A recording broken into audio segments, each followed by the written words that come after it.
If I come off as a villain, I don't care as long as I get paid. The only way I care about being portrayed is at the end being portrayed as the winner. In real life, 24-year-old Malcolm isn't a villain at all. I was the co-founder and director of a program that sets up underprivileged youth with varsity college athletes who will coach them and kind of mentor them for like a totally free season. I'm definitely gonna be in Jeff's face, like he's not gonna be able to push me around. He's not gonna see this, is he? Malcolm is a guy I would align with early. I like him. He's sort of an Aussie type. And if Malcolm gets in with the right, maybe 2 people, I think he could do really well in this game. Early on, I'm not telling anybody that I'm a super fan of the show. There's no reason to give people a reason to get rid of me. I'll be kept around because of my charming personality. Every season of Survivor is a story, but sometimes that story can be told over the course of multiple seasons. In the case of Malcolm Freberg, a super fan of the show who drew in many people, as he was voted the fan favorite once and came in second the other time. Having played on 3 seasons of Survivor and 1 Snake in the Grass, people still clamor to this day for more Malcolm. Why? Well, let's start with his origin story in season 25, Philippines. 39 days, 18 people, 1 survivor.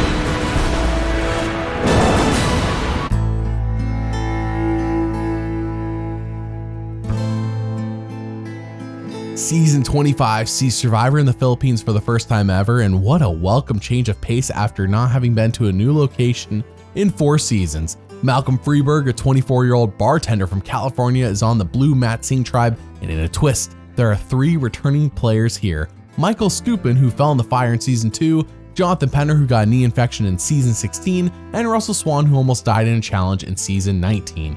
Swan is on Malcolm's tribe, and considering how successful Galoo was in Samoa, under Swan's leadership, this might be a good thing. Upon arriving at Matsing's beach, Swan says, "I don't want to be the leader like last time, I think that did me in," and then he leads, just like last time. Only this time, people are annoyed. Last time only 1 person was annoyed for Swan, this time everyone seems annoyed, and Malcolm says, "Hey, we let Swan lead for now, and later, we'll figure this out." He then tells us how he lived in Micronesia for a year after high school, teaching children, and while there, he learned how to make fire without flint, which leads to him making fire without flint. Wow, nice. Meanwhile, Zane is making alliances with everyone, trying to play 4D chess, but he isn't even playing checkers as he tells everyone what he is doing, and people are generally not amused by this, despite liking him. We then see Malcolm talk to Denise, and Denise is a therapist in real life. She's practiced at keeping her emotions out of situations and really drawing them out of others. And she's a good person to have around for me to kind of scheme with. So it could end up being an alliance that I end up staying with for a very long time. Have you thought long term? I mean, not super long term, but I know that I don't want to be sitting in Russell Swan's shadow No. for a long time. No. And it's gonna be us too. Cool? I just had this gut instinct about Malcolm. He's young, but he's wise. And instantly, we just clicked. And it was like, what are you feeling? Here's what I'm feeling. So as long as my alliance with Malcolm holds true, I'm good. We're gonna do this. That's gonna be our celebration. now that is a real alliance, something Zane thinks he has with everyone. We then go to the immunity challenge, where Russell Swan dictates who is doing what in the immunity challenge, which goes terribly. They lose in a landslide, and Zane looked wildly out of shape. So back at camp, Zane enacts part of his 4D chess plan. I love this game, and I love it for knowing how powerful it is. You know what I mean? But I deserve the vote. This whole ruse that I just threw on was just to fill out my tribe and exactly how I need to work things. It's gonna be worse and worse and worse. So hopefully everybody loves me to the point to where they would rather have me as a hindrance than to keep Russell. I took my shot. I'm playing chess the best way I know how, and hopefully I'm gonna king me. Okay, is he really quitting? He says in a confessional that he's not, he just told everyone he is, but they're not seeing his confessionals, so they vote him off. I guess that backfired for Zane, what the heck? Do you want to tell me what videos I should make? Well, the patrons on Patreon pick 3 videos or more for me to make every month, and you can too. You also get to watch everything I make up to 6 months early and join our Survivor Fantasy League every Survivor season. If you're interested, then there's a link in the description. Thank you for your support. Now with that, Episode 2 sees Malcolm and Angie cuddling all night, and not just for warmth, as you will see many others do, but because they got the hots for each other, especially Malcolm for Angie. Roxy is jealous and calls Angie a booby trap. If you know what she means, Malcolm says he knows not to get Booty blinded, but he cannot help it. But then the very next day, he's doing it again. And again, Roxy's upset and others notice what is going on. Malcolm says, what can he do? When a cute girl wants to cuddle, he's gotta cuddle. But despite this obvious pairing with Angie, Roxy is actually the one getting on everyone's nerves with her negativity. And in this secret scene, we see this played out. I'm really afraid of infections, and I think one of the ways of really fighting off infections is washing your clothes. I'm obsessed with washing clothes, and so I know everybody was kind of like, oh, I don't care. Even Russell was like, I want my stuff to be dirty. I'm like, there's no need for that. There's no need for that. Roxy is sitting by that darn fire, and that's kind of what she does. I mean, she's a little pot stirrer. Right now, my whole job is be a workhorse, become a value for my tribe. So yeah, I don't see her as having as much value all around at this point. Yeah, we're only 4 days in and Roxy's sitting over there stirring up the clothes. It's almost a direct metaphor for apparently her take on the entire game. We then go to the immunity challenge where yet again Swan dictates who is doing what, and yet again they lose immunity, this time with Malcolm as a key part of why. Swan is frustrated, and I would be too. At Tribal Council, Jeff says what would it take to turn this tribe around, and when he asks Angie, she says cookies. This is treated as the dumbest answer that could have been given, but let's be real. If they were all given a batch of cookies right now, they would be pretty happy, wouldn't they? I'm not saying it would turn the tribe around, but it would sure help. Malcolm defends Angie's answer, and Jeff's like, are you insane? You're defending the cookie answer? Yeah, the show really paints this as a ridiculous thing. So they all vote, and second person voted out of Survivor Philippines. Roxy, the tribe has spoken. With episode 3 comes a conundrum. What if they lose immunity again? Who is to be voted off? Angie or Swan? Ultimately, it's up to Malcolm, which is why Denise calls him Malcolm in the middle. Whichever way he chooses, she will too. Oh, and Matsing's raft is gone. Yeah, it's just like out in the ocean, lost forever. Just like what else could go wrong for them? Well, they lose immunity again in such embarrassing fashion, as Angie was useless and Swan was just a little more than useless. Oh boy, so much fun. Matsing loves to lose, huh? Malcolm says, how did I get stuck with all these goons who cannot win one challenge?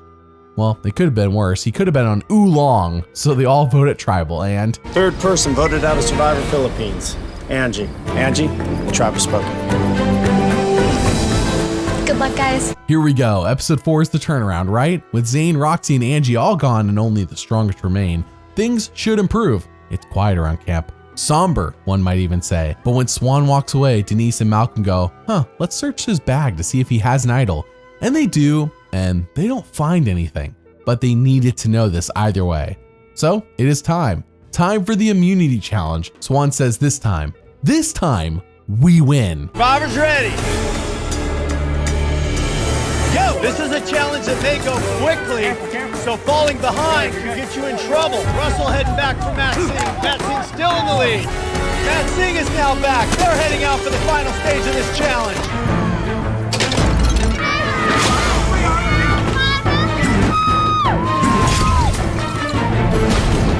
Pot smashing all over the place. Still going for second. How about down to 2 pots left? Matt Singh, 1 pot left. Malcolm misses again.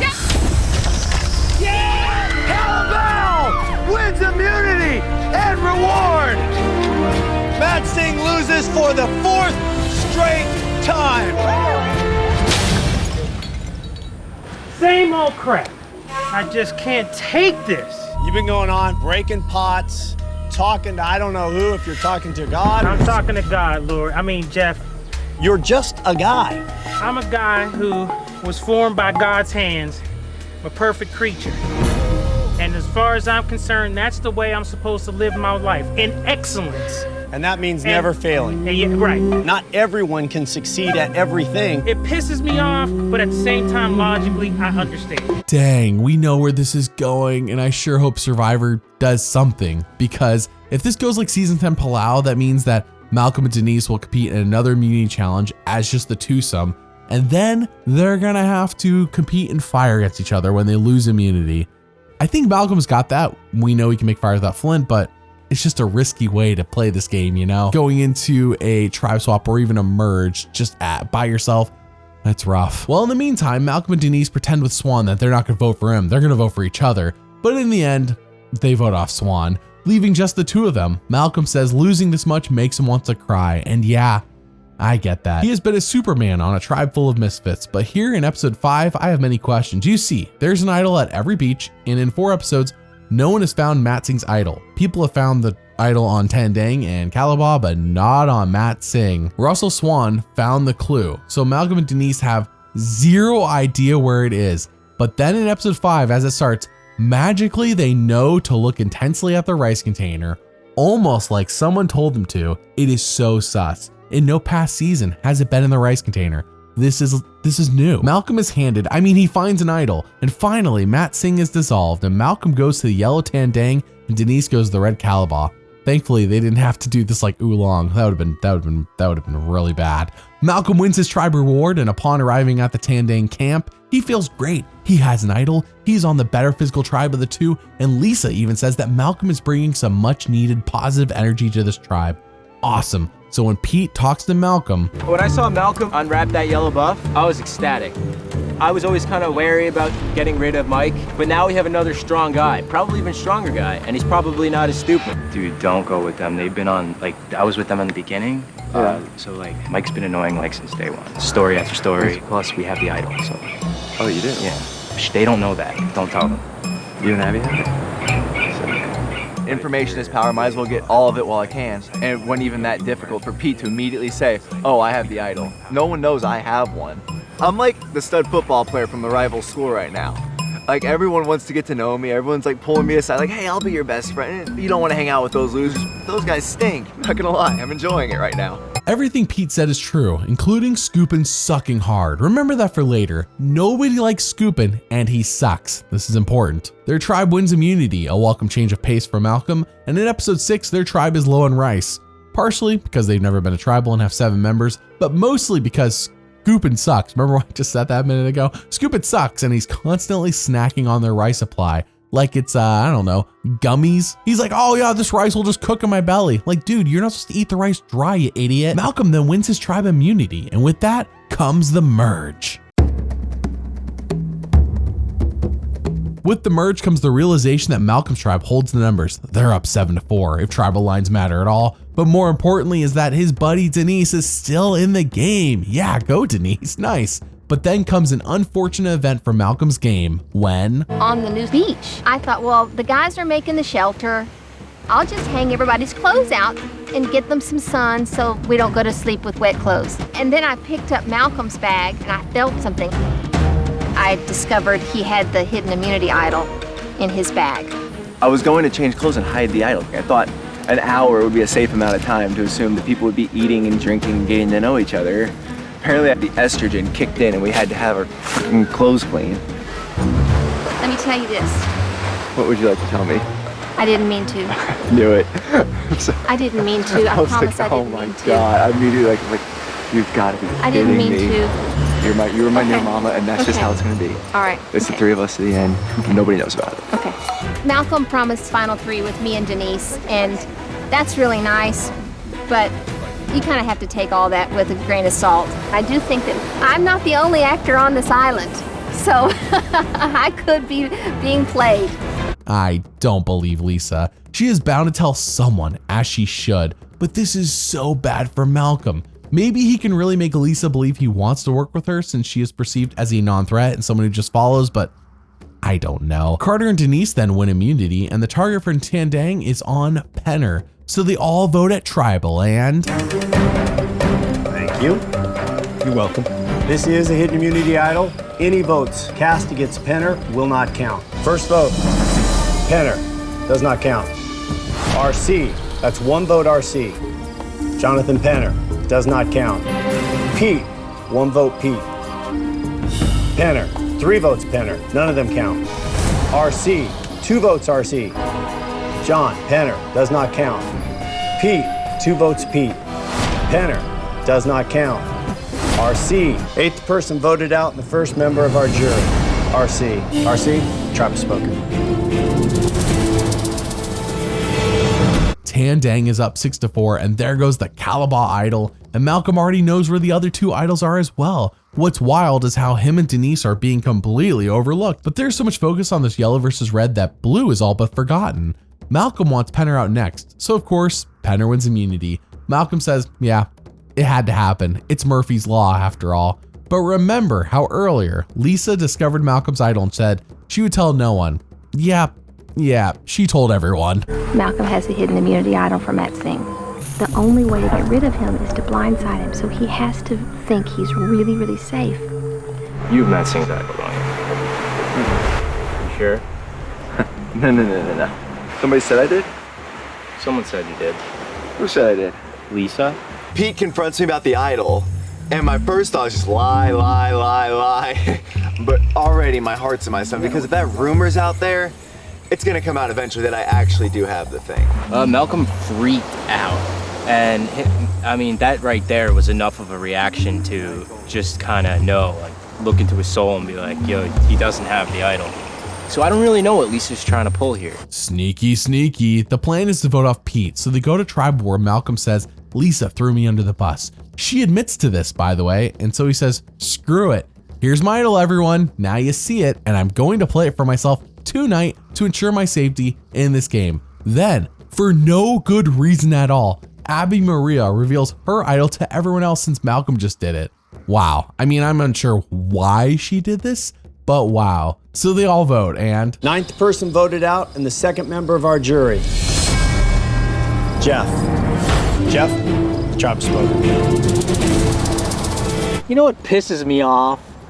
Is I think I've made about $60 million playing baseball, and I want this freaking $1 million in this game. One of them, just one.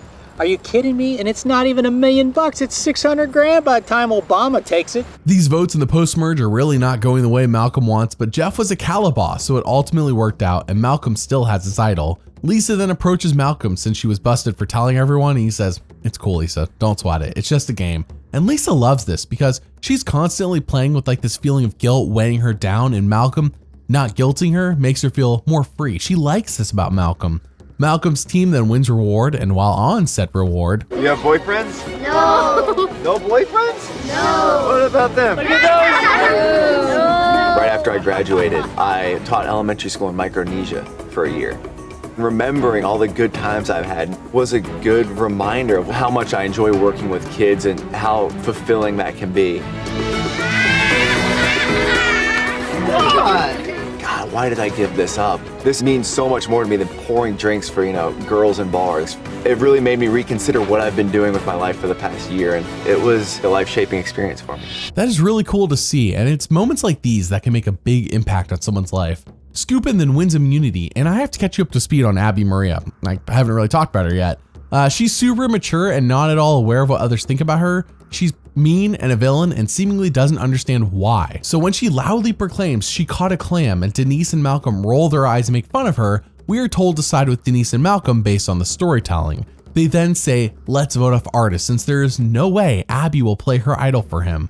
So they all vote at Tribal, and First vote, Artist. Penner, Artist, Penner, that's 3 votes Penner, that's 4 votes Penner, Artist, we're tied. 10th person voted out and the 3rd member of our jury. Artist, tribe has spoken. Finally, a vote goes the way Malcolm planned. His team wins reward again, and this time Carter feeds him grapes. I don't think I've seen anyone do this to anyone else since season 19 with Russell Hantz. Oh, well, that didn't go very well. Malcolm then says, I want to lock in a Final 4 deal with Scoopin, Lisa, and Denise, a solid group that I would think would stay true to their word and has 2 goats in it, namely Scoopin and Lisa. Scoopin and Lisa then talk to Penner about a Final 3, and he doesn't confirm or deny anything, basically leaving the door open for Malcolm and Denise, which leads to, I'm going to promise on my family. This is my Final 4, and I'm not breaking it. This enforces my words completely to the final four. Yes. This is as serious a deal as you can make in this game. This isn't just some quickie alliance, wham bam, thank you ma'am, he's gone, we're back on our own. I stuck my neck out, I'm sticking with it. If it works out, it could be the best thing that's happened to me out here in the game. Final four. Final four. Final four. Got it. Final four. Let's see if everyone stays true, because if they do, this is the final four. Carter wins immunity, but then Abby and Pete say Malcolm has got to go, which I am surprised took this long to come up with. Malcolm is a likable challenge beast of sorts, but this was concealed by Matt Singh being horrible in the pre-merge, and people have grudges they needed to settle coming into the merge. That's what it felt like. So they all vote, and If anybody has a hidden immunity idol and you want to play it, now would be the time to do so. Thank you. Thank you. Any votes cast for Abby will not count. First vote, Abby does not count. Abby does not count. Abby does not count. Pete, 1 vote Pete. Peter, 2 votes Pete. Malcolm, we're tied. 2 votes Pete, 2 votes Malcolm, 1 vote left. 11th person voted out, the 4th member of our jury. Pete. Pete, Travis spoken.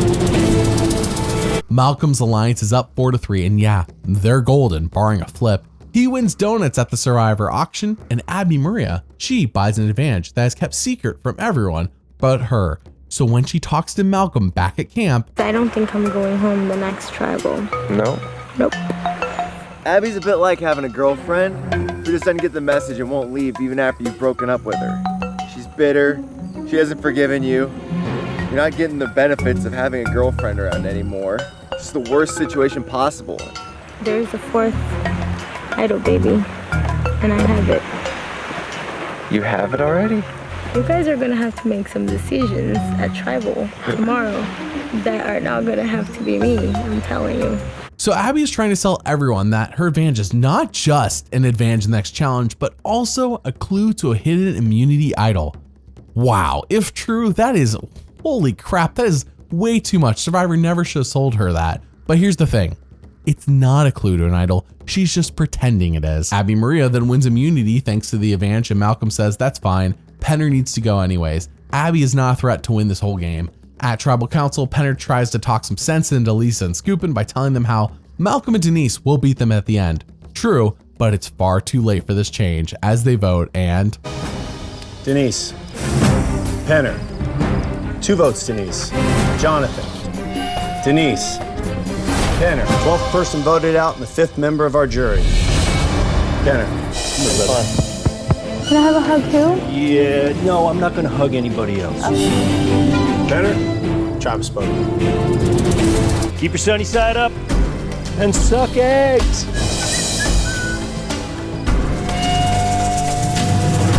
it is the alliance of 4 versus Abby and Carter, and Carter's 15 Milky Ways. If you know, you know. But this episode brings with it the loved ones reward, which sees Malcolm and his brother Miles, big Jeff Probst fans, getting to compete together against everyone else.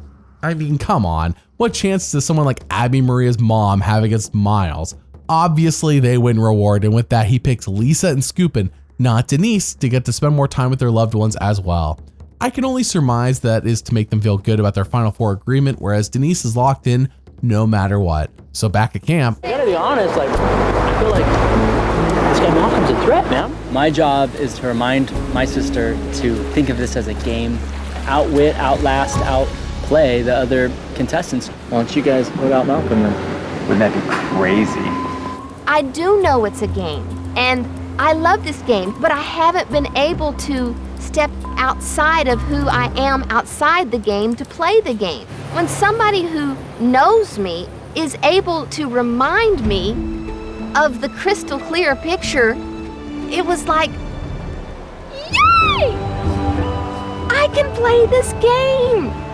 I can play this game, and I can play it well. And even when you actually betrayed Malcolm already, he was like, it's cool, it's a game, right? So he might even respect that in the end, that you were able to do that. well now, I was not expecting that. Look at Lisa's brother coming in with the correct game moves right off the bat with minimal information. He is dead on, and to think that Lisa now sees the light, this is not good for Malcolm. So the new plan by Lisa is to vote off Malcolm, but he thankfully saves his butt and wins immunity and stops that nonsense in his tracks. I mean, he has an idol, but he wouldn't have saw it coming. That was close. Carter's the next to go since Abby might theoretically have another idol, and Malcolm says, we're really considering getting rid of this angry, unsociable Brazilian girl over a really fit athletic guy. Don't be hypocritical. You're sitting in a very tight, safe spot. Carter and I are not. Since the beginning of this game, everyone has wanted Abby gone. Abby is so detrimental to morale and just people's smiles in general. She's like a soul sucker around camp. She's like the Dementors from Harry Potter. Nobody can stand having her around. She's just a drain on camp life. Seriously, no one likes Abby. She is guaranteed to lose come final tribal if she somehow gets there. They vote off Carter at tribal council, which Abby does not play an idol for herself. And in episode 13, Abby's being unusually nice and kind to everyone by thanking them for not voting her off. But the only reason they didn't vote her off is because they thought she was going to play an idol. So she clearly doesn't have an idol. Otherwise, she would have played it. So yeah, she feels vulnerable, and it's shown in her change in her behavior. Scoopin wins reward and takes Lisa and Malcolm on it to go scuba diving. And Malcolm says, let's lock this in. We are the final 3. Abby goes at 5. Denise goes at 4. We're the final 3. Lisa and Scoopin agree, and this is perfect. Malcolm against these 2 in the final tribal equals a guaranteed win for himself. No question about it. So they go back to camp and... Yes! Oh, the anger! Like one piece of wood, and it's like a trumpet silence. I know. Excuse me, I just wanted to let you know I've contributed to camp today. I cut a piece of wood. It was about this big. Make sure the cameras are on me when I do this. Did you not hear about my accomplishments? Plain and simple, cut and dry. Abby is terrible to have around camp. She's a bitch. She is unlikable. Abby is obnoxious. She's self-centered. She doesn't work. Nobody wants her here. And at this point in the game, she might go simply because she's so unlikable. Abby is so unaware that it hurts, but it's strange to see the show time and time again show that people are snide behind her back as a good thing, as a heroic thing. Especially when Scoopin is involved. Malcolm then wins immunity again, and this means his idol needs to be played tonight or it is worthless. Denise says, hey, I could use it. And he says, no, I'm not gonna let you use it. He wants to bring it home as a souvenir. Come on, man. Don't burn your number 1 like that. At least not yet. So they all vote and... First vote, Denise. Abby. Abby. 2 votes Abby, 1 vote Denise. 14th person voted out, the 7th member of our jury, Abby. Abby, the tribe has spoken.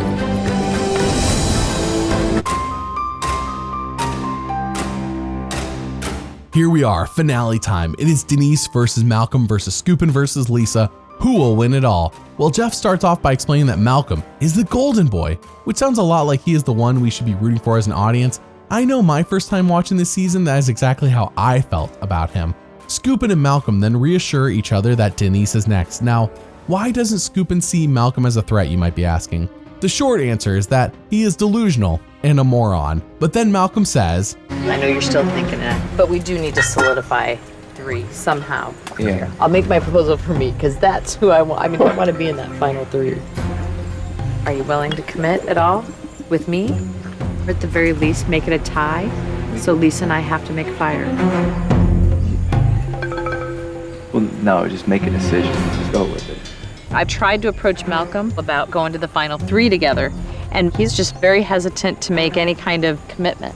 And so for me, knowing that he had planned so hard to make sure we had a 6 and had planned so hard to make sure we had a 4 makes me very leery about his thoughts on keeping me in that final 3. I know it's the right thing to do to cut Denise, but at the same time, he is massively screwing up here by not making a deal with Denise. He is 100% putting all of his eggs in the basket that he is going to win immunity, which might happen, but what if it doesn't? He also needs Lisa and Scoopin to hold to their word, and they could change their minds as well. So we go to the next challenge, which is to win an advantage in the final immunity challenge, and Malcolm pulls it off no problem, proving that, yeah, what does he have to worry about? Now he's going to the final immunity challenge, where he's already good at, with an advantage. So we go to said final immunity challenge, and this challenge is on. All you have to do is keep that ball balanced. Simple little backyard game could be worth $1 million. Malcolm drops his ball. He is not out of the challenge. He has a second shot. Malcolm's advantage will now come into play. This is his one opportunity for a second shot.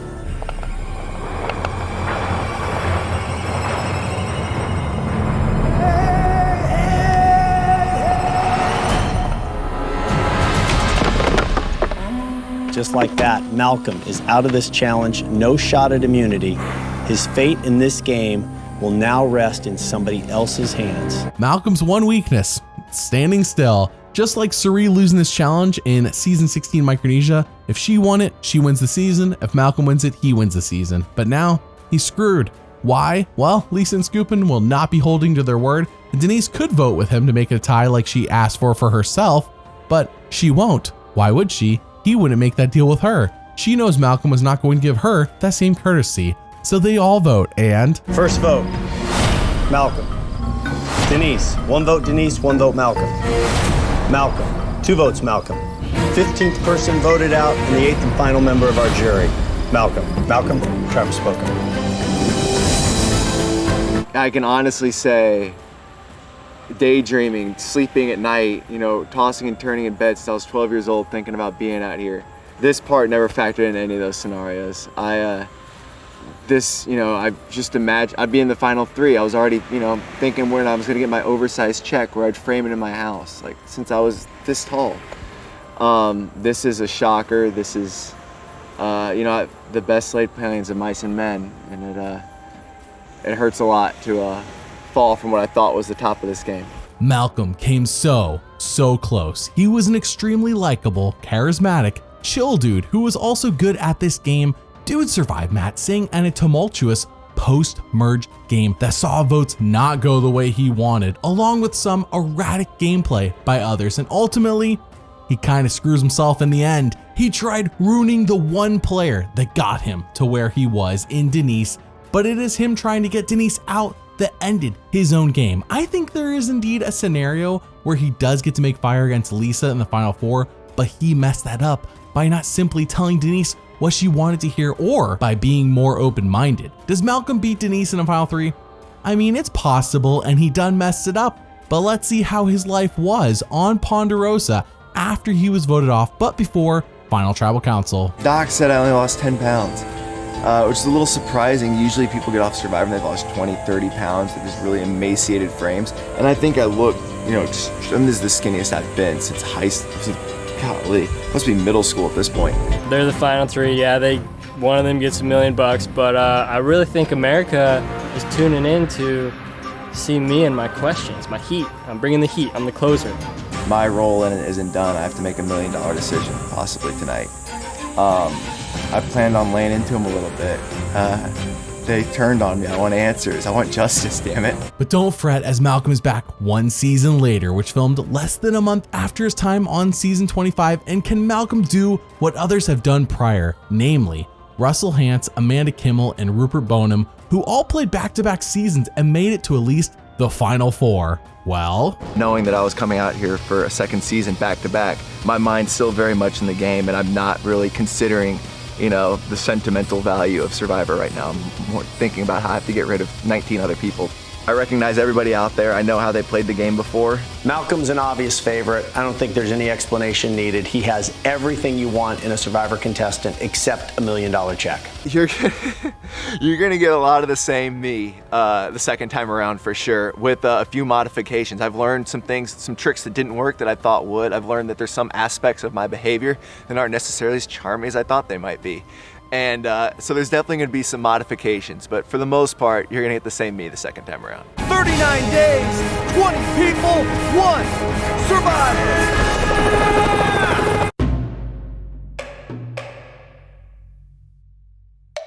less than a month after season 25 Philippines wrapped up filming in the Philippines, of course, Malcolm is back again. Same location, different season. Season 26, Caramoan sees the return of the fans versus favorites format. 10 quote-unquote fans and 10 quote-unquote favorites battle it out, and like Russell Hantz before him, Malcolm is playing with a group of people who did not see his first game at all.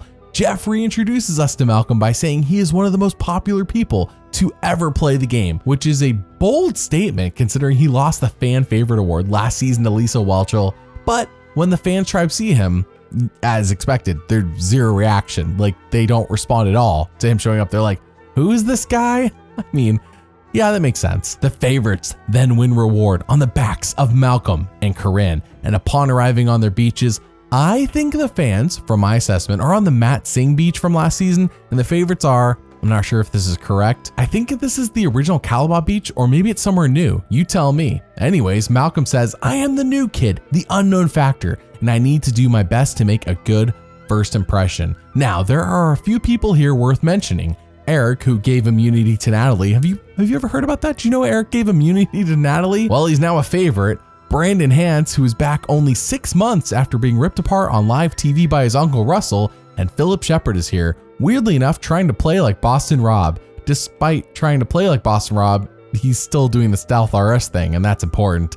Apparently though, Malcolm is in on Stealth RS, which is good for Malcolm, and the Majority Alliance, which quickly gets together on the Favorites Tribe, is run by Philip Shepard, of all people. So we go to the immunity challenge where Malcolm is the deciding factor on whether they win or not. Reynolds scores one for the fans. Reynolds scores another one for the fans. It is 4-3 fans. 5-3 fans. The fans need one more bag, and there it is. Fans win first immunity challenge. Thankfully for Malcolm, despite blowing that challenge, he is not in the cards to be voted off. Why? Well, basically Francesca and Philip are still feuding. That's right, their feud from season 22, it's continuing here, and they want each other gone. Francesca was the first boot the last time she played, and here she just wants to get past this tribal and she thinks Philip is in her way. We then go to tribal council where Boston Rob is brought up again because Philip can't stop talking about Boston Rob. Like, it's just endless. He's like, Boston Rob this, Boston Rob that. And it's like, Philip, dude, you're not Boston Rob. Malcolm then touches Cochran's shoulder like Boston Rob used to do in season 22 to indicate who he was voting out, and here it's just a joke. So they all vote, and first vote, Andrea. Andrea. 3 votes, Andrea. Andrea. That's 4 votes, Andrea. Francesca. 2 votes, Francesca. That's 3 votes, Francesca. Francesca, we're tied. Francesca, first person voted out of Survivor fans versus favorites. Francesca. Francesca, the tribe has spoken. Okay. Do you want to tell me what videos I should make? Well, the patrons on Patreon get to do that every month. You also get to watch everything I make up to 7 months early and join our Survivor Fantasy League if you join us on Patreon. There's a link in the description. Thank you for your support. Now with that, was it cruel to vote out Francesca again, making her the only player to ever be voted out first on 2 separate seasons? Well, if you're Brandon Hance, the answer is yes. He's so ticked that he tells Dawn and Cochran they will not win the game thanks to that move. He then tells us that he is feeling revengeful and he will pee in the rice and beans if he feels the need to. What? Holy crap. A lot has changed for this guy in the 1 year. That's right, he hasn't played in a year. And last time he's like, I'm gonna redeem the Hance family name. And this time he's like, I'm peeing in the rice and beans. What a massive shift. But back to Malcolm. He is now in Stealth RS, as we said before, but what is his name? I've got your name as the Enforcer. Yeah, I like it. Okay, stop it doing that. The newest member, Stealth RS Inc., is the Enforcer. Principal responsibility is to make sure that in any challenge, whether it be a man or woman, that he put her out of commission in terms of winning that challenge. The Enforcer. I don't know what's going through Philip's head. He's just out here and he thinks he's running some sort of corporation of a spy corporation, and he's just really getting ridiculous. But if it's Stealth RS for a few days and it makes a couple people happy, why not? Let's be Stealth RS for the entire game. I'm gonna hang myself. Philip Shepard's an insane person. Yeah, that seems to be what most people are doing, simply appeasing Philip until it comes time to vote him out. But no one wants him to blow up on them like he blew up on others his last time playing. Their tribe wins immunity and reward, and in episode 3, Corinne tells Malcolm that, hey, not many people want you to go to the end. Is this true? I mean, we haven't seen anyone say it. Not at all. But we do see people saying they want Corinne out. So let's keep that information in our back pocket for now, because if Malcolm feels like the oddball in his alliance, that could affect things later on. So he goes to look for an idol, and in our large alliance of 6, there's an interesting dynamic that Andrew and Philip have both played together and have a connection, and Cochran and Don have both played together and have a connection. So that really just left Malcolm and I. And we sort of gravitated towards each other. He's like super smart, went to an Ivy League school, like he's got his head on his shoulders. And you know, it doesn't hurt to have somebody good looking around. No way. No. Congratulations. I'm not thrilled that Corinne knows I have the idol. Of course, in a perfect world, I'd have it all to myself. But Corinne does know about it. And she's somebody that luckily I did have, you know, a good relationship early on in this game. Just the two of us. Nobody knows? Nobody knows. Okay. Done.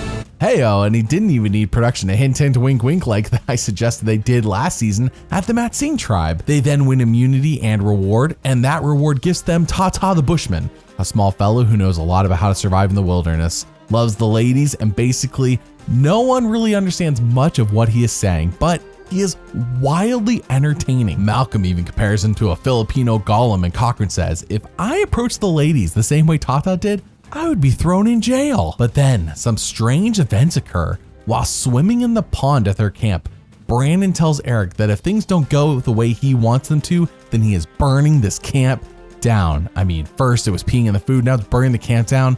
Brandon needs to go, right? Whatever happened to turning around the Hans family name? Something has gone on very wrong in between that season and this season. We then see Shamar of the Fans tribe get medically evacuated because like a piece of sand gets in his eye. Wild. They then win immunity, and in episode 5, Brandon says, guys, I want out. I want you to vote me out. It was selfish for me to come here and leave my 2 kids back at home. Let's just take a pause here. Brandon is 20 years old, married with 2 kids. That's a lot of responsibility. Malcolm says if Brandon didn't want to play, then he should have thought of that before he came out here. I agree. But then the next morning, Brandon says, actually, I want to stay, and I apologize to all of you for wanting to burn down the camp and pee in the rice and beans. He just publicly admits that. Like, nobody knew about anything except for Eric knowing about maybe burning down the camp, but Eric was like, Eric's such a goofball, dude. Eric did not take him seriously, if that makes sense. Well, we then see Philip and Brandon butt heads, and enough is enough. Brandon finally snaps. This Philip and Brandon rivalry, it's getting to me. I woke up this morning. Who starts the fire? Brandon starts the fire. Who's the only dude in this tribe who can start a fire with a piece of flint?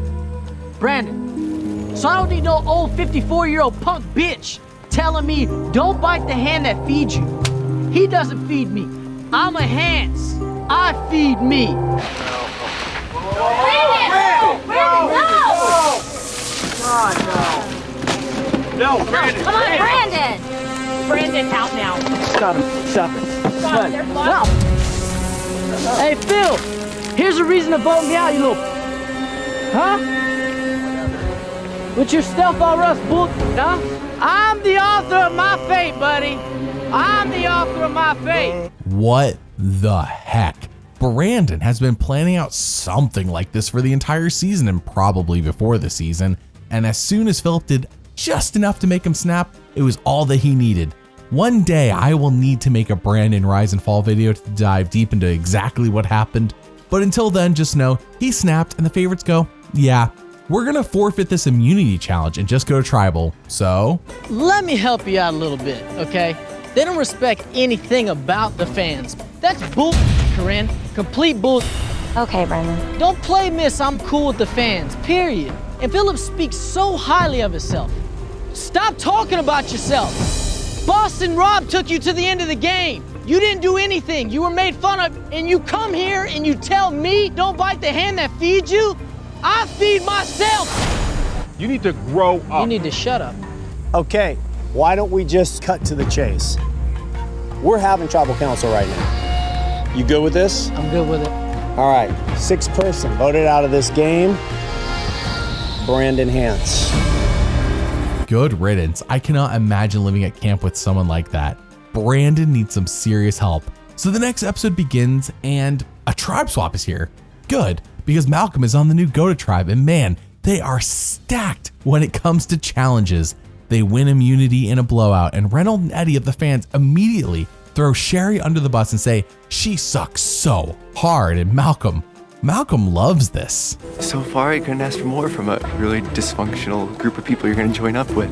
You seriously, you don't have an idol? No, not an idol.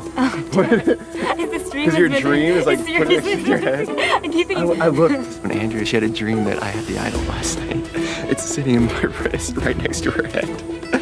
I love this game. She's a smart girl, but you know, I'm an accomplished liar when it comes to women, so maybe I pulled it off. Free information is free information, and it feels like this group of fans is not well suited to take down the favorites, almost like they were cast to be cannon fodder or something. Weird. Anyways, they win immunity and reward again, and on the feast, Malcolm is kissing head after head. But he knows that this is all temporary. Come the merge, he says, I will be a big target. There will be a target on my back due to my challenge prowess, and that is when big moves will need to be made. So he talks to Reynolds, another potential challenge threat, and when people have the same problem, it's easy to bring them together. We're gonna have to sit down going into the merge. The four of us, the guys, are gonna be the first four targets. We know that. It's gotta be the four guys. Up to this point, I mean, I've been lied to a lot by my previous tribe. So like up to this point, yeah, the only person I really believe is Eddie. I believe you, man. Like, because you have no reason to be talking to me right now. We're in the same boat. Will they tell you if they're going for me? Yeah, because they think I'm on board. And if it is, like, we'll figure it out. Yeah. Will you tell me? Yeah, well, if you can protect yourself, I'll tell you. I have the idol. All right. Yes, I will definitely tell you. All right. Don't mention anything to him about the idol. No. All right, sick. If I didn't completely trust Reynolds after selling him on this idea, I trust him now because he's gone so over the top unnecessarily to prove his loyalty that he's told me about his idol. So with this information, I'm the only one in the game who knows where both idols are. And I can't wait to see the look on some people's faces when I take control of this game. God, I can't wait. will this matter? Well, they win immunity yet again, and now it's time for the merge. Oh boy, here we go. The merge is here and the favorites are up 8-4. On top of that, Malcolm only had to attend one tribal council the entire pre-merge, a stark contrast to what happened last time when he was on Matt Singh. As the newly merged tribe decides what to call themselves, Malcolm pulls a Boston Rob and suggests Anil Adam, which backwards spells out Madeline, aka his mom. Both times, the merged tribes that have been tricked into doing these tribe names that really don't mean anything but mean something to the one person, Philip Shepard has been present. I mean, if I had a nickel for every time that happened. Anyways, Malcolm connects with Corinne, who says Philip has gotten worse than he was at the beginning of the game. He needs to go. But first, let's vote off Sherry, a fan, and keep things kosher. Cochran then beats Malcolm for immunity. I did not expect to be saying that. And back at camp, Philip wants either Eddie or Reynolds gone, which sucks because that is who Malcolm is working with. Those are his two people. They are the three amigos. But Philip thinks that he so solidly has the numbers that they can split their votes on Eddie and Reynolds. Perfect. And that's not sarcasm. That's literally perfect. If Philip really thinks this and they really do split the votes the way that it's planned out, his side will fail and Malcolm's side will have the numbers because Malcolm is stacking people to make a move happen. He has Corinne, he has Michael Snow, he has Eddie, he has Reynolds, and maybe Eric. I mean, 5 is enough, but 6 with Eric would be great. This plan should go off without a hitch. So, of course, Corinne ruins it. She talks with Philip and he says, forget splitting the votes. We're piling all our votes on Corinne. Oh my gosh. So they all vote at tribal and... First vote, Sherry. Corinne. Sherry. Corinne. Sherry. Corinne. That's 3 votes, Corinne. Sherry. Corinne. 4 votes, Corinne. Sherry. 5 votes, Sherry. We're tied. 5 votes, Sherry. 5 votes, Corinne. Corinne. 6 votes, Corinne. 9th person voted out of Survivor fans versus favorites. Corinne. Corinne, the tribe has spoken. Malcolm is so screwed. His ballsy move of flipping on the Philip alliance because Sherry had flipped to Philip. She was kind of becoming like his number 1. I mean, she kind of is, I guess. She's more of like a lackey of Philip. Yeah, that failed. He wanted her out and it did not work out. And Eric also did not vote with Malcolm. So he really has 4 people. He is now on the wrong side. He's with a small group of people. It is 7-4 in a bad way. Malcolm says, well, this sucks, but at least I have the idol and I know where the fans' idol is as well. Philip's alliance thought they killed the head of the snake, but he says they missed. Well, I'm glad Malcolm is so positive for someone who so clearly has an uphill battle to fight. Why is that? Well, Malcolm thinks Sherry, who he just tried voting out, and Dawn are on the bottom, so he talks to them and... The favorites think they have 8 people. They think it's the 7 remaining favorites, and they've brought in Sherry for 8 against 3, which would be Mike, Reynolds, and Eddie. I'm gonna take advantage of that. Because if they go with that and I can pull in a 5-person alliance, that's enough to take over the game. We're on the bottom. Right. If we're gonna do something, it has to be now. You're saying use 4 fans. They're already all in. Sherry just agreed. But we all have to do it. Right. Malcolm's come to me and said, here's how I want to vote. Here's who I'll work with. Do you want to come on board? And I'm thinking, he's going to be a problem. Let me talk to Sherry. Let me think. Okay. And then talk to you. It would be great if I could give him the impression I was voting with him and we could all just take him out. Malcolm is so screwed. I mean, he's screwed. Dawn and Sherry immediately snitch everything to the favorites, and yep, they now see Malcolm as a double agent and they all want him out. He threw away the majority alliance for an alliance with Eddie, whose greatest desire is to own a dog bar, and Reynolds, Mr. Arrogance himself. They call themselves the Three Amigos, as I said before, which is fun, but I can't see this ending well. Brenda wins immunity, and Andrea proceeds to play 4D chess and tricks Malcolm into thinking she does not know what his plan is when she really does. Malcolm, why did you do this flip? Was it because Corinne told him he was on the outs back in episode 3 and he's been playing this? I sure hope not. How is Malcolm going to survive this tribal council? Maybe he plays his idol? It seems a bit too soon for that, but you gotta do what you gotta do. So they all vote, and... If anybody has a hidden immunity idol and you want to play it, now would be the time to do so. Hold up, Reynolds. They all voted for me.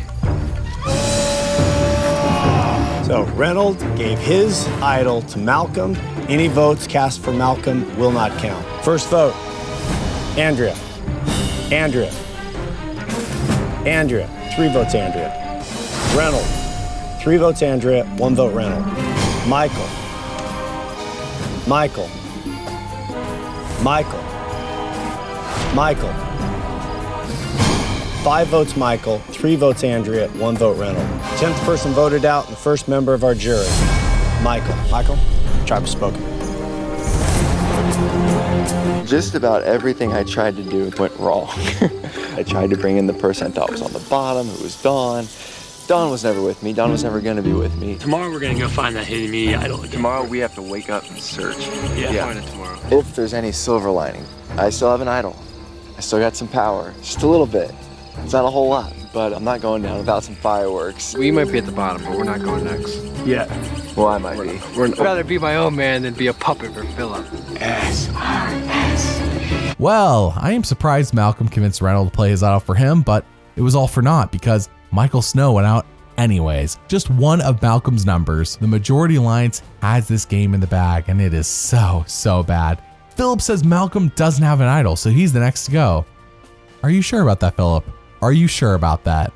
Reynolds then wins immunity, and guess what? I can't believe I'm about to say this. Malcolm finds a second idol right in front of Andrea and Dawn, who are devastated that he found it. 10 out of 10, their reactions say it all.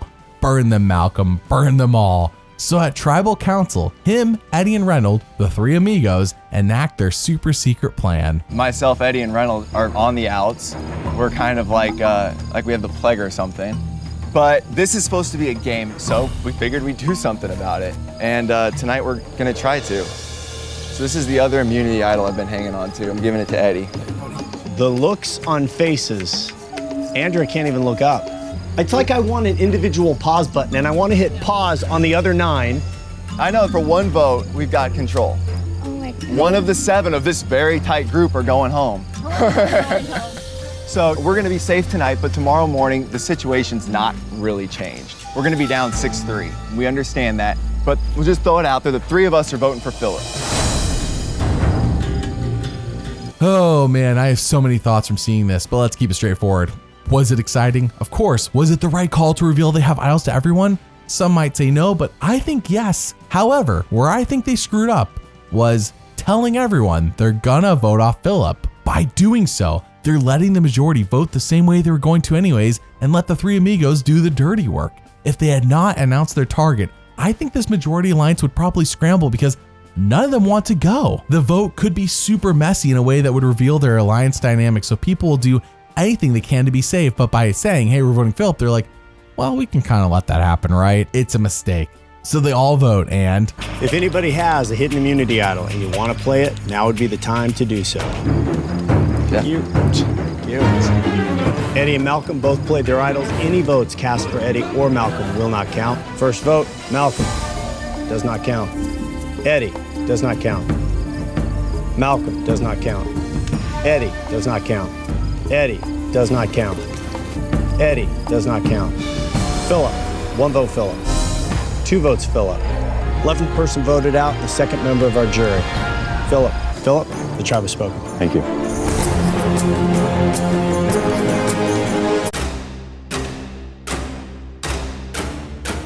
Episode 11 begins, and with the head of the snake cut off, Malcolm says hopefully Stealth R Us is over and people will really play the game now.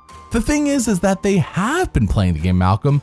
You just joined the losing side. Not the wrong one, just the losing one. But then Treemail says the auction is next, and with that Malcolm says, I will be saving all of my money and using all 500 of it for any advantage or idol clue that comes up.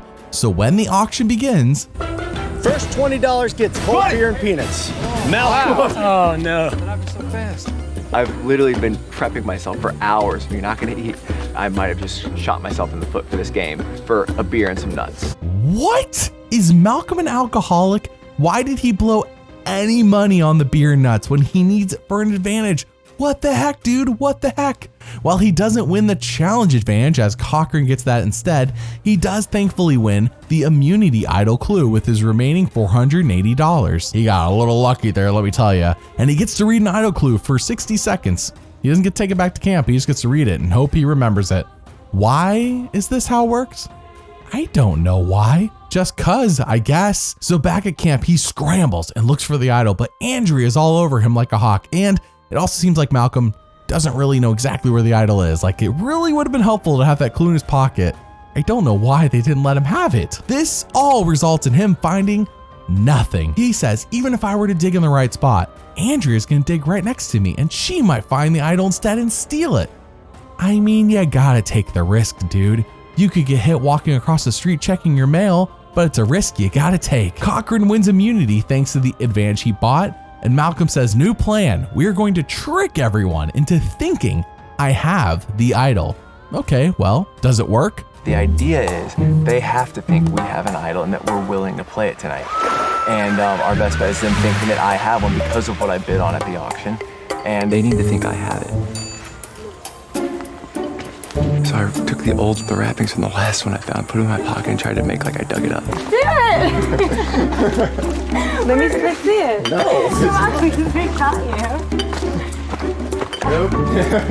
I did see him put something in his pocket. Yeah, that might just be the old. No, I know. Note. Yeah, it could be old. Cause yeah, he definitely. I think maybe he just wants us to think that he found it, so we don't look. Stop looking. Yeah. I don't know. It's a toss-up. We think that Malcolm found the idol this morning. So we're digging, and I see him go away, and I see him put something in his pocket. So he might have the idol, but he might be bluffing. I mean, Malcolm has proven himself to be very, very sneaky, and he could have rolled up the old parchment and put it in his pocket so that we'll be afraid to vote for him. I mean, in my head, I think he probably has it. We have to play it, play smart, like as if he does have it. But either way, I think Malcolm needs to be the next one to go. That was a secret scene, but no, it didn't work. Andrea is smarter than she lets on. Malcolm then tells Sherry he has the idol and swears on his life that he's gonna play it and vote off Andrea. She says okay, and maybe this could work, except the majority says we have 6, Malcolm has 3. We'll just split our votes, and no matter how this goes, Malcolm is gone. If he plays an idol, I guess then Eddie or Reynolds is gone, who really cares? And if he doesn't play an idol, he's gone on the revote. Dang, I mean, no fake idol can save Malcolm now. So they all vote, and first vote, Reynolds, Malcolm, Andrea, 1 vote each. Reynolds, Malcolm, Andrea, we're tied again. Reynolds, Andrea, we're tied. Malcolm, we have a 3-way tie. We're gonna re-vote. Reynold, Malcolm, and Andrea, you won't vote. Everybody else, you can only vote for one of those three. Malcolm. Malcolm. 12th person voted out and the third member of our jury. Malcolm. Malcolm, tribe has spoken. I always said you play the game to win the game. Second's the same as ninth in my book. There's no reason to go all the way to the end if you weren't going to win. I swung for the fences, you know. You either win or you die trying, and I'm proud of the way I played. I played big.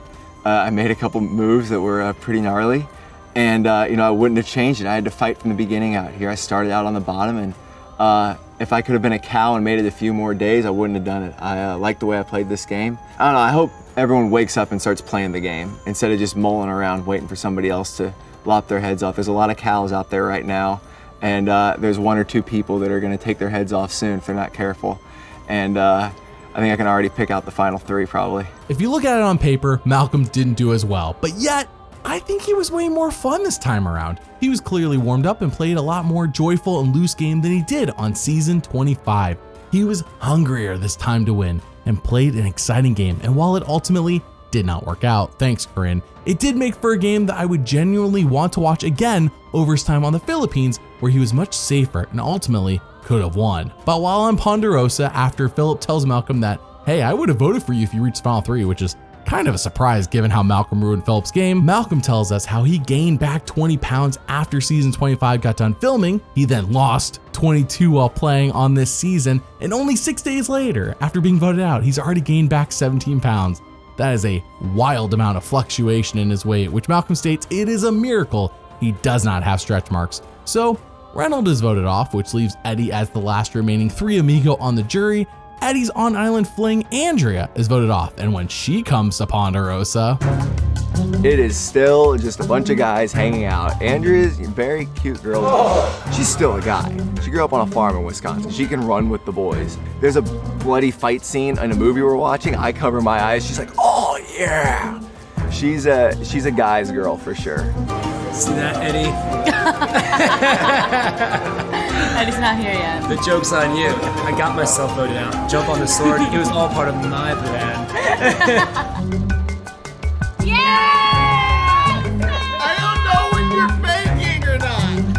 Having her at Ponderosa, she's totally one of us. I mean, you know, she's a girl that I would hang out with in the real world. She's a riot. Well, it looks like the entire 3 amigos have a thing for Andrea, not just Eddie. Eddie does finish in the Malcolm spot of 4th place, so he missed his possible chance of winning it all, but where does Malcolm go from here? I believe that Malcolm playing again with some combination of how he was in seasons 25 and 26 would be super dangerous, so believe it or not, here's his chance. 8 seasons later on Survivor Game Changers, we see Malcolm get his 3rd shot at winning this thing, and this time it is all returnees, no half and half nonsense. Everyone here is theoretically a big threat to win it all. CBS March, the most legendary players in Survivor history return to change the game again. I'm gonna keep making big splashy firework moves. I created the Spy Shack. I found a special idol. This time I'm fully loaded with brand new tricks. I'm the only person to win Survivor 2 times. My crown is my crown. It stays on my head. Survivor Game Changers premieres CBS March 8th. Now half of this cast are legit game changers and half must be production favorites because they're not game changers, let's put it that way. Malcolm, he's a true game changer, so how does he do his 3rd time around? Well, excuse my ego, but I'm charming as hell. Malcolm is a favorite, and even though Malcolm is extremely cocky, he's still likable because you kind of look at him and go, yeah, I get it. He has many game-changing elements to him, but Malcolm does have an Achilles heel. He's pretty good in challenges, but not great. He's pretty good strategically, but not quite there. And he's been yet to close the deal with his words. I'll stab you in the back and you'll say thank you afterwards. I think I have that ability, and it's rare out here. And I'm good at strategy, and I'm okay at challenges and things like that.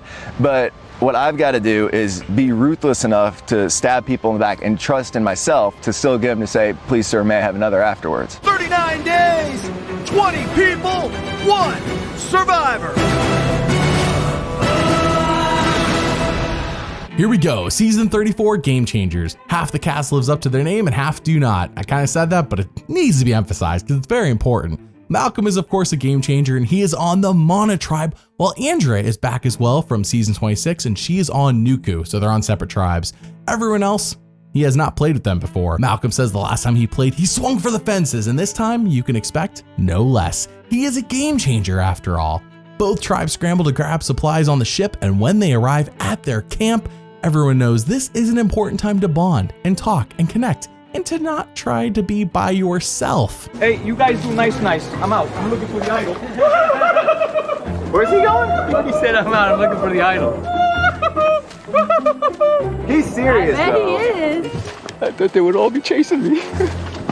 All of a sudden, that big bald maniac screams, "I'm going for the idol, baby! Woo!" I just want to walk around and look at the scenery and the landscape. If you're gonna call a season game changers, I think it's more important for me to get a foothold with alliances and making relationships and not be pulling a Tony who's freaking out everyone at camp with all of his idol hunting. So I was like, you know what, I'm just gonna rattle them a little bit.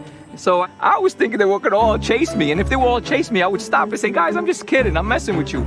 But they weren't chasing me, so I said, you know what, let me take advantage and start looking for the idol for sure, you know? I guess Tony didn't get the memo. There are only 3 winners this season, and I know each of them have got to be feeling the heat. Tony then makes a spy bunker by the water well. Troyzan catches him doing this, tells everyone, and this causes Sierra, who voted out her own mother, to say we should vote off Tony, a reasonable thought in my mind, but Malcolm does not agree. He sees Tony as a shield for him, and he needs to stay. That's what Malcolm thinks about Tony. Their tribe loses immunity, and that is it. The mom killer needs to go. So they all voted tribal, and First person voted out of Survivor Game Changers, Sierra. Sierra, the tribe has spoken. bye-bye war criminal Sierra. Back at camp, we hear lots of positivity about Malcolm. No one has a bad word to say about the guy. Aubrey and Tony both see him as a threat, but in a good way, like they want to keep him around as a shield. There seems to be a theme, by the way, of people who see themselves as legit game changers, feeling the need to protect themselves from the non-game changers. Despite this though, there is a lot of stupidity as Tony wants Sandra out. Sandra is like the ultimate meat shield. She's a 2-time winner. So he talks to Malcolm about this. As far as allies go, Tony's not my first choice, but he's somebody I think I could work with. Not because I trust him, I don't trust him any farther than I can throw his big bald body, but it benefits me to have all the strong players there as long as possible. I need camouflage, and the more targets around, the better. We haven't talked much. We're just gonna start thinking about a majority in this tribe, so we need to think, you know? Yeah, no, my thing is string. 100%. Because they're trying to start trouble, and I think it's Sandra. Yeah, that's what I started. So we gotta keep the strong together. Yeah. In theory, Tony should want Sandra to stay until at least the merge, or unless everyone else says, I want her out as well. At the immunity challenge, their tribe falls behind, but despite this, Malcolm is put into the hero position, and while he does tie it back up, JT of the Nuku tribe ends up winning the whole thing, sending Mana back to tribal council. Dang, dude, dang. Sandra says, tonight, we vote off the king, Tony. So they all vote, and second person voted out of Survivor Game Changers, Tony. Sheep being led to the slaughter. Good job, Sandra. That's what you get for plotting against me. Good job. That's what you get, and the queen stays queen. You guys are suckers if you allow that to happen. Tony, the tribe has spoken. Bye, Tony. Say hi to Sierra for me. Episode 2 starts with a tribe swap. Already? This feels way too soon. I barely know who is on each tribe. It's only been 1 episode. Doesn't matter as the swap from 2 tribes to 3 is happening and we gotta go with it. Malcolm is on the new Nuku tribe along with 4 original Mana members and JT. JT's the only original Nuku member. Well, that sucks to be JT. At the Nuku camp, it is nice. Like really nice. Their shelter is better than Mana's. They have chickens running around. They're all decorated. Malcolm says, my jaw dropped seeing all this in comparison to what I was living in. We then see JT and Malcolm retrieve an egg from a chicken, and I think that's why they're keeping around. The chickens are laying eggs, but Varner says, what are we doing here? Why are we eating these chickens? They should all be gone. Well, apparently there's also goats on this island. This island is stacked. And JT and Malcolm say, we gotta catch us one of those goats. Okay, give me that and go. Catching a goat was never on my bucket list, And we pick it up and start heading back to camp and realize that the only reason we caught it was because it was a mama goat and it didn't want to run away from its baby. Yeah, but don't get too attached because this is going to be our meal. Yeah. The baby? Sandra don't care about killing these goats. In her mind, it's just food. She was a villain for a reason. I don't see anything wrong with killing and eating a goat. That's what they're here for human consumption. I mean, I can't hardly eat neither one of them. What you mean you can't hardly eat neither one of them? It's a baby and a mama. I mean, it is the goat version of Bambi right now. This is an easy decision because we have a heart. We're not gonna kill either of the goats. That makes sense, but hot dang, a goat would have tasted real good and filled them up. Their tribe wins immunity, and in episode 3, Malcolm wins his tribe reward. Nice. This tribe is on a roll. They keep winning and winning. Only a jackhole could ruin their winning streak. Back at camp, JT tells Malcolm that if they do have to go to tribal, they should take out Sandra. Dude, what is it with the winners wanting Sandra out so soon? Is it the fact that she has 2 wins and they only have 1? I mean, to be fair, she did beat JT on Heroes vs. Villains, but in reality, JT beat himself there. The threats protecting threats thing is not really happening at all, despite all the talk about it. So we go to the immunity challenge, and a jackhole does indeed ruin their winning streak as Varner blows it. And Jeff says, plot twist, tonight, Mana and Nuku are both going to tribal together and voting off one person as a group. Wow. Nuku has a 6-5 lead over Mana. So Malcolm says on paper, this should be a clean and easy vote. On paper, that is. Sandra says, let's vote off their strongest woman and fan favorite game changer, Sierra Dawn Thomas. And that is when JT gets a glit in his eye I have not really seen since his infamous blunder in Heroes vs. Villains. Who do you think Brad will target over here? The most trustworthy relationship I have on the Mana tribe is Brad Culpepper. If I was a betting man, Brad's over there now saying, all our votes are going to Sandra. I could be a swing vote and vote Sandra. But it's a big risk. I could just simply go with majority and vote Sierra or Ty. But, you know, I'd much rather see Sandra go. If I wanted to, I could definitely change the course of this game big time. A little jacked up. JT, just don't. Keep it simple, stupid. We cut over to the Mana tribe and Brad says, I think JT would flip to vote off Sandra, and we should too. Fan favorite game changer Sierra Dawn Thomas throws out Malcolm's name and why? I mean, I understand why. He's a likable threat and she is fan favorite game changer Sierra Dawn Thomas, but then again, why? What has Malcolm done to you? So they go to tribal where JT decides to swing for the fences. Continue with that.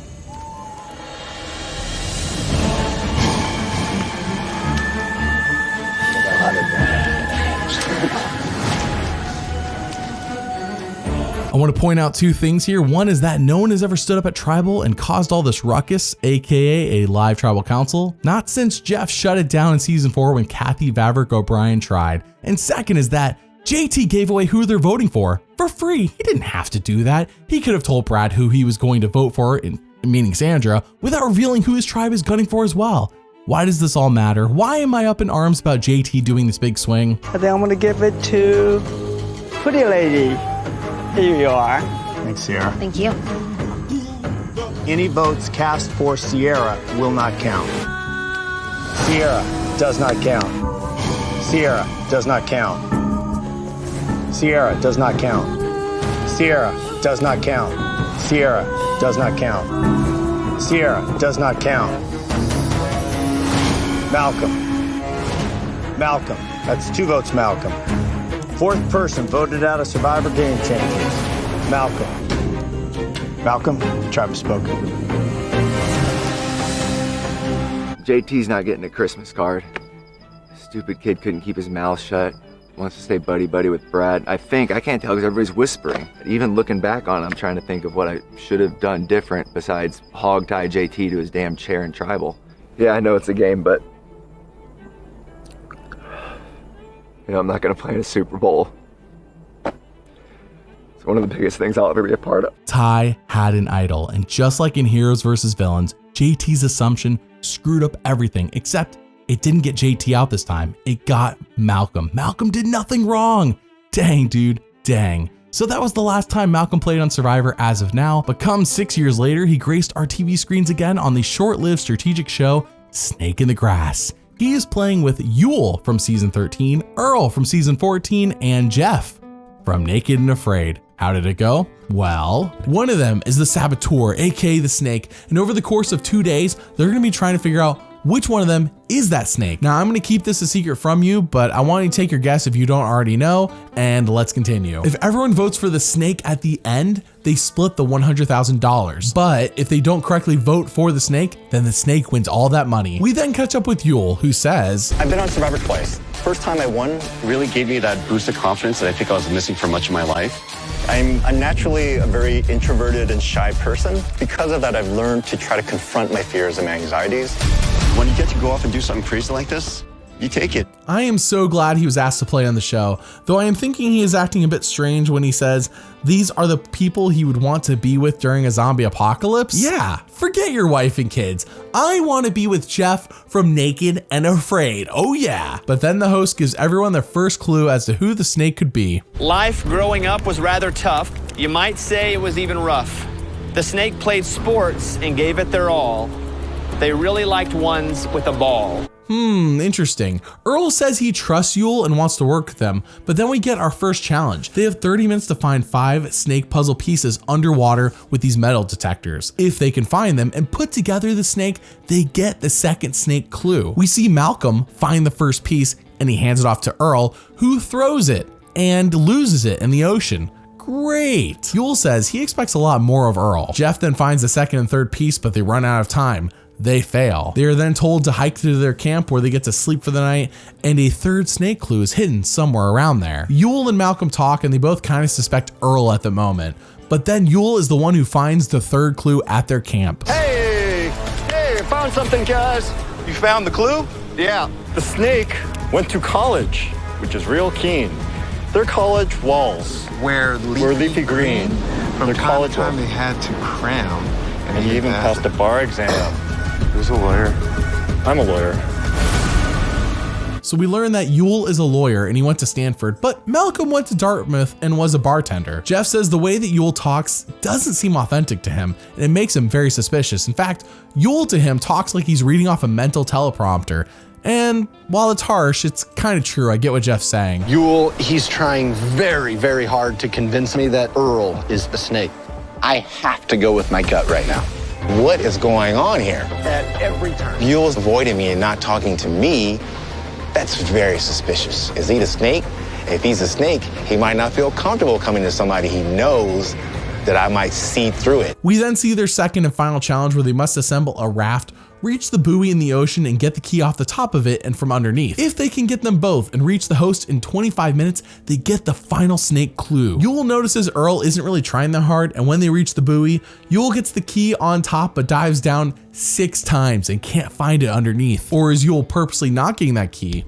Well, they flip the buoy upside down and retrieve it, and Yule then races to the shore with only minutes to go. And people think I'm the snake, that if I don't perform well on the challenge, it's just going to validate and confirm their suspicions. Got it, nailed it.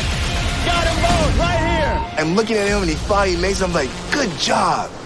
Doesn't mean you're not the snake. While being a friend is indeed a fact, in order to survive, they had to stab a back. When you put it together, there's an indicator. The snake once tangled with an alligator. Oh, that's bullshit. Who has been talking about alligators this morning? Jeff. Well, that's interesting. Jeff has been the lowest on everyone's radar this whole time, but this final snake clue could be the biggest one. After all, he's been the only one talking about wrestling alligators this entire time. They all then go to the snake pit, aka tribal council, where they vote for who they think the snake is. And before I reveal who it is, I want you to take your final guess. Who is the snake? Do you got it? Okay, well. First vote. Yule. Jeff. Yule. Will the real snake stand up? Sorry, boys. No! I just want to say, kudos, man. You played an excellent game. I'm sorry, bro. Oh, no, guys, no, look. I got bit hard. My target was on Yule from early on in the game. Like, it didn't sound believable. It sounded like he was just going through the steps and, God, I'm sorry, Yule. Yule, I'm sorry. I got it wrong. It was Malcolm in the middle the whole time. He reveals that during the first challenge, he stomped on the sand to hide the snake piece that Earl threw. During the second challenge, he actively paddled away from the buoy to purposely slow them down. And as it turns out, he has wrestled alligators in the past. So what do you think about Malcolm Freberg? Do you want to see him play again on Survivor or another show? Should he have been on Survivor 50? Let me know down in the comments below. Thanks for watching, and doubly thanks for liking and subscribing. I'll see you all next time.